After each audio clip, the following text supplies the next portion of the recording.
So now we'll start with a new topic, atoms and molecules. Ancient Indian and Greek philosophers have wondered about the unknown and unseen forms of matter. The idea of divisibility of matter was considered long back in India around 500 BC. An Indian philosopher, Maharishi Kannad, postulated that if we go on dividing matter, we will get smaller and smaller pieces. Ultimately, a stage will come when we shall come across the smallest particles beyond which further division will not be possible. He named these particles Parmanu. See, in our daily life also, if we keep on dividing anything, any matter, so it will keep on dividing into smaller and smaller pieces until this last particle come, which is the smallest particle. For example, take your rubber. We can divide it into smaller and smaller pieces, but at one moment a rubber particle will come that we cannot divide it further. So another Indian philosopher, Pakadu Pakatiyama, elaborated and said these particles exist in a combined form which gives us various forms of matter. Around the same era, ancient Greek philosophers Democritus and Leucippus suggested that if we go on dividing matter, a stage will come when particles cannot be divided further. Democritus called these indivisible particles atoms. So different scientists, philosophers were coming. Then the Democritus and Leucippus suggested that these particles are known as atoms. Antonio L. Lavoisier laid the foundation of chemical science by establishing two important laws of chemical combination. So two important laws are important in our life, in our science. So those two laws are law of conservation of mass and law of constant proportion. So what law of conservation of mass states that mass can neither be created nor destroyed in a chemical reaction. So if we consider any chemical reaction, H2 plus O2 gives H2O. This is a simple chemical reaction. Here the mass of the reactant will always equal to the mass of the product because mass is not destroyed, neither created. Second law that came is law of constant proportions. It states that in a chemical substance, the elements are always present in a definite proportion by mass. So by mass means atomic mass. Every atom has its atomic mass. If we consider water, that is H2O, so mass of hydrogen and oxygen is in the ratio 1:8. How? The atomic mass of hydrogen atom is 1 and here are 2 atoms, so 2:2. And the atomic mass of oxygen is 16. So this gives us 1:8. The reduced form is 1:8. So the mass of hydrogen and mass of oxygen in the compound water is 1:8. So if we can state if 9 gram water is decomposed, 1 gram will be of hydrogen and 8 grams will be of oxygen.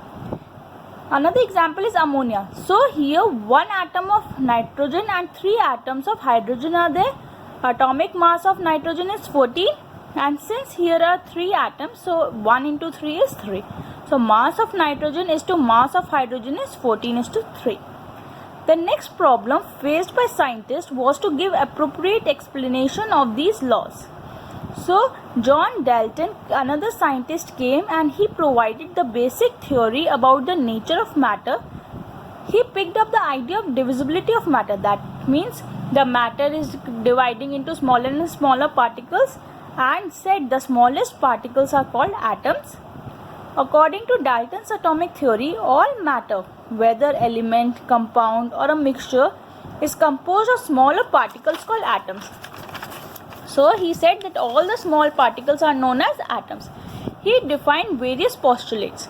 The first was all matter are made up of very tiny particles called atoms which participate in a chemical reaction. Second, atoms are indivisible particles which cannot be created or destroyed in a chemical reaction. Third, atoms of a given element are identical in mass and chemical properties. If we consider atoms of hydrogen element, so all the atoms will be of same mass and chemical property. Atoms of different elements have different masses and chemical properties. Atoms of nitrogen will be different and atoms of oxygen will be different. So fifth, atoms combine in the ratio of small whole numbers to form compounds. We can see any compound NH3, H2SO4, they all are in the whole numbers. Sixth, relative number and kinds of atom are constant in a given compound. So we have question on page 32. In a reaction, 5.3 gram sodium carbonate reacted with 6 gram acetic acid. Products were 2.2 gram carbon dioxide, 0.9 gram water and 8.2 gram sodium acetate. Show that these are in agreement with the law of conservation of mass. Law of conservation of mass states that mass can neither be created nor destroyed. So I'll calculate the mass of the reactants. This gives me 5.3 plus 6, that is 11.3. Now calculate the mass of the product, which is 2.2 plus 0.9 plus 8.2. This also computes out to be 11.3 grams. So we can state that mass is neither created nor destroyed. It remains same in the reactants as well as the product. Second question. Hydrogen and oxygen combine in the ratio 1:8. What mass of oxygen would be required to completely react with 3 gram hydrogen gas? See, hydrogen is to oxygen is in the ratio 1:8. That means if 1 gram hydrogen is there, 8 gram of oxygen will be required. So if 3 gram hydrogen is there, use common unitary method. That will give us 3 into 8, that is 24 gram of oxygen. Third question. Which postulate is the result of law of conservation of mass? So law of conservation of mass postulate states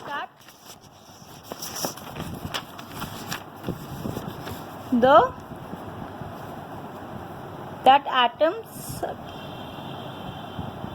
here this one, atoms cannot be created or destroyed in a chemical reaction.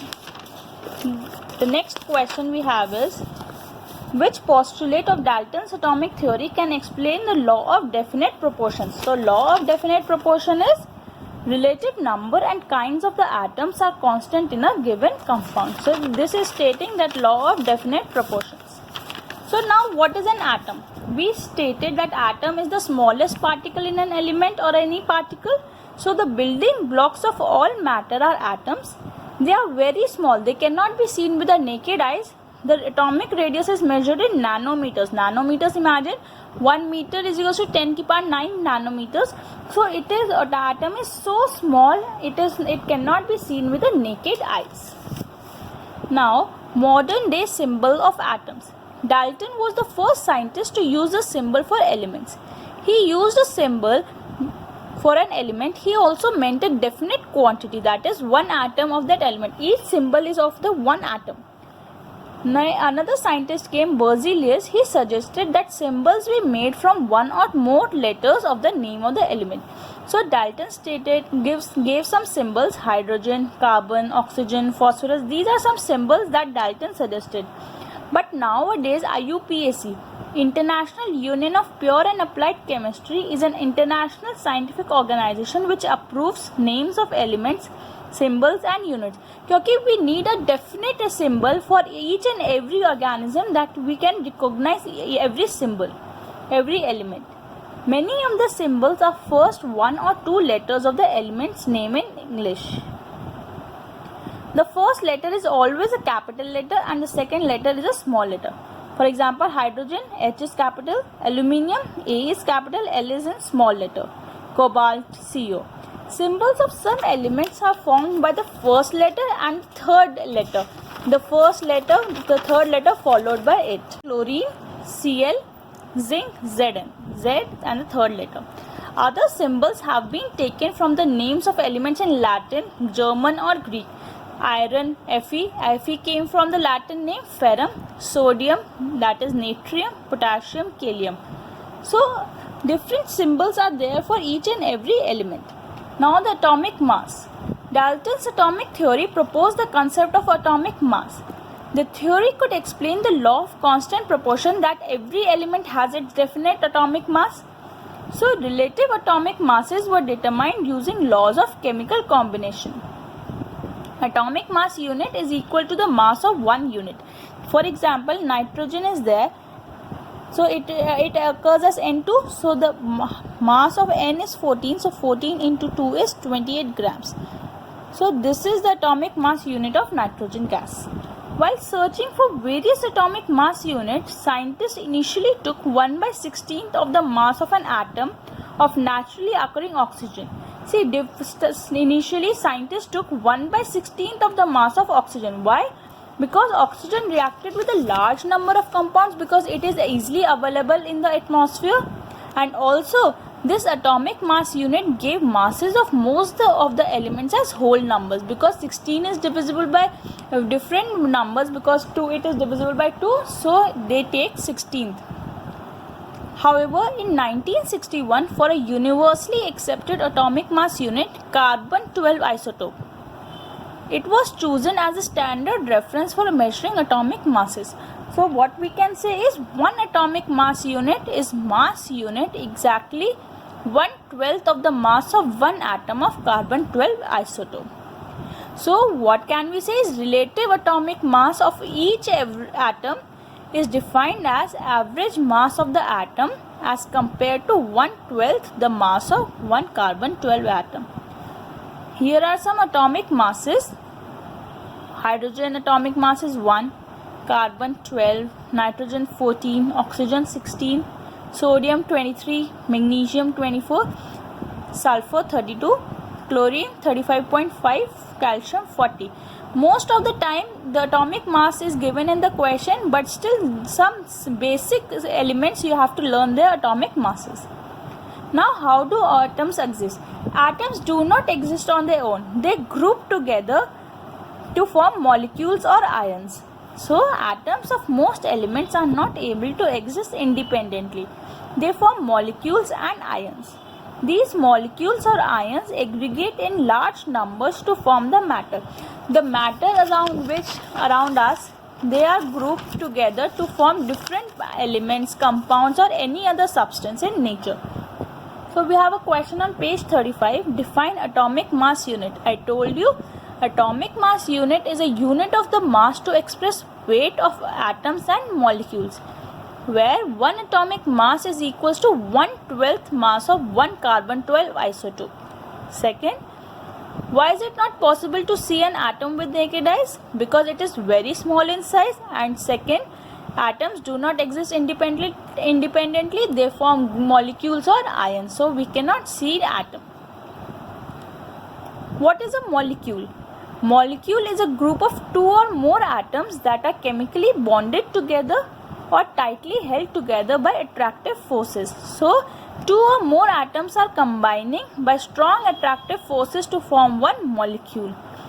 It can be defined as the smallest particle of an element or a compound that is capable of independent existence because it is existing in nature and shows all the properties of the substance. Atoms of same element or different elements can join together to form molecules. Molecules of elements are substituted by the same type of atom. For example, H2, N2, O2. These are molecules of the same atom. Molecules of many elements are made up of only one atom. See, argon, helium, xenon. These are some noble gases which are stable in their state, and they exist as a monoatomic atom. But this is not the case with non-metals. Oxygen, ozone, nitrogen, O2, O3, N2. Here the atoms are 2. Here the atoms of oxygen are 3. Here the atoms of nitrogen is 2. A molecule of oxygen consists of 2 atoms, so it is known as diatomic molecule. Ozone has 3 atoms, so it is known as triatomic. And the number of atoms constituting a molecule is known as its atomicity. So here the atomicity of argon is 1 because argon exists as Ar1. Helium, this also 1. These are known as monoatomic molecules. Monoatomic molecules. Molecules of compounds. So the atoms of different elements join together in definite proportion to form molecules of the compound. For example, water, ammonia, carbon dioxide. Here hydrogen and oxygen are combining in the ratio 1:6. Why? Because 2:16. When reduced, it is 1:8.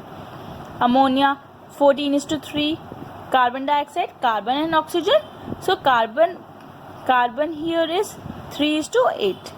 Because the mass of carbon is 12 and mass of oxygen is 16, so 16 into 2 is 32. If we divide it by 4, this becomes 4:3:8. So the reduced form, the ratio by mass is 3:8. Thank you.